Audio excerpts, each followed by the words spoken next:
On March 16th, the Premier League announced a punishment that instantly sent a ripple through football. Chelsea had been fined £10.75 million. They'd also been handed a transfer ban. For most clubs, that would be a disaster.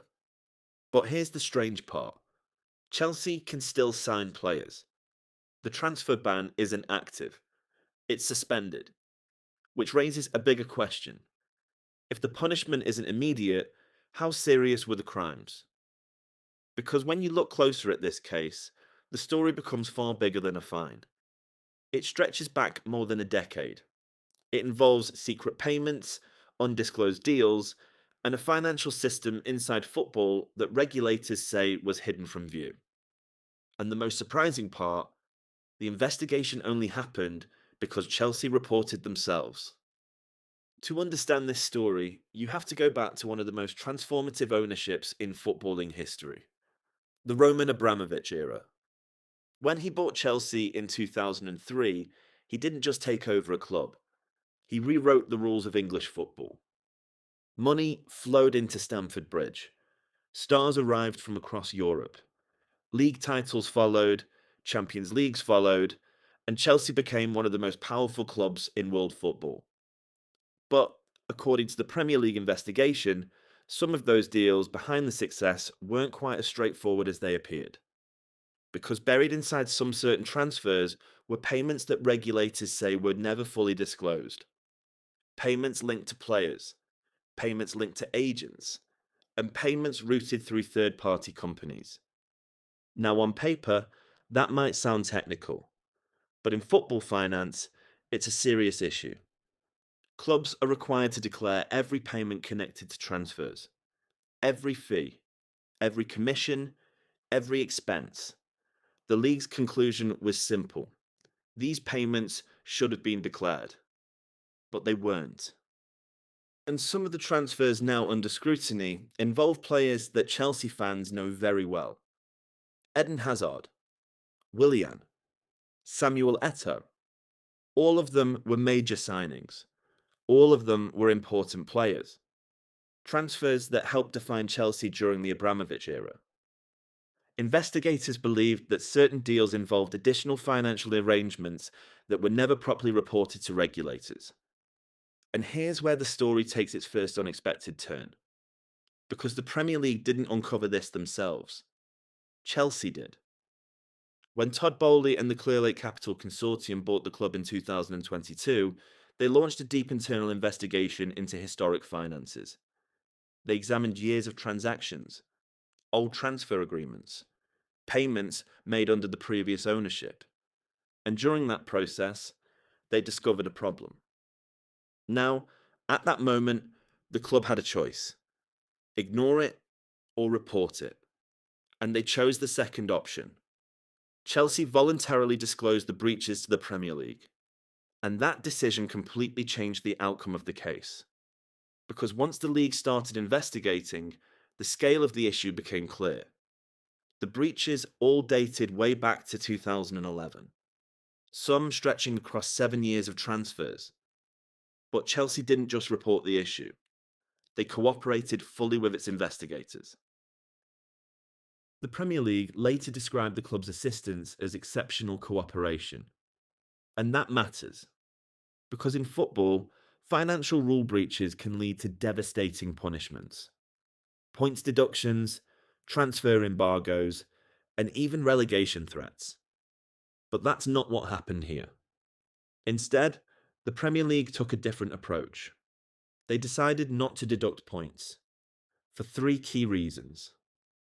First, Chelsea reported the breaches themselves. Second, the club cooperated throughout the investigation. And third, the league concluded that if the payments had been declared properly, they wouldn't have caused Chelsea to break spending rules anyway. In other words, the problem wasn't financial doping, the problem was transparency. So the punishment became financial instead of sporting.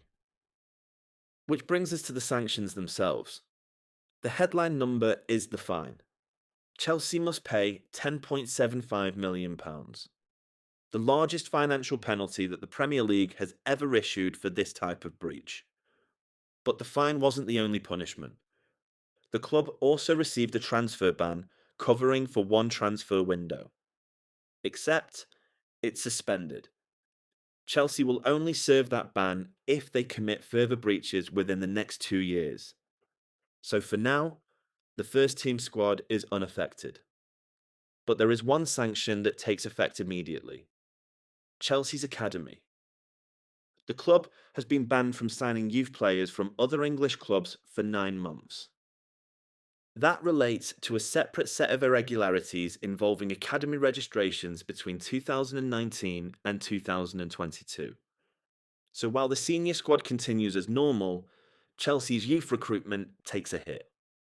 But here's the thing: this story does not exist in isolation, because Chelsea have already been fined before for financial reporting linked to the Abramovich era.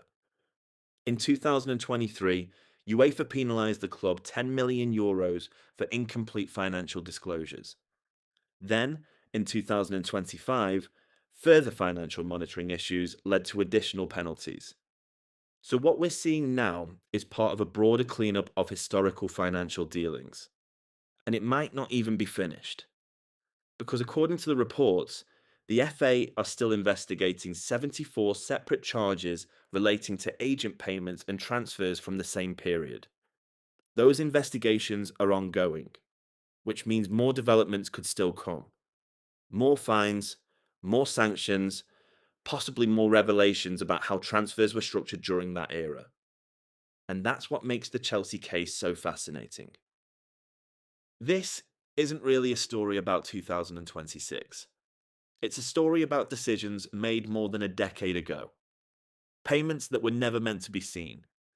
Deals that looked perfectly normal on the surface, but apparently weren't. And the most remarkable detail of it all: if Chelsea's new owners hadn't opened their own investigation, there's a real chance that none of this would have ever been discovered. Which raises a bigger question for football. How many historic transfers would still hold up if regulators looked closely enough? Because if the last decade of football finance has shown us anything, it's shown us that the biggest stories in football rarely happen on the pitch. They happen in the numbers behind it. But I'm curious about what you think. Is this punishment fair, or have Chelsea got off lightly? Let me know what you think in the comments. I read them all. If you enjoyed this breakdown, hit the like button. It genuinely helps more people discover the channel.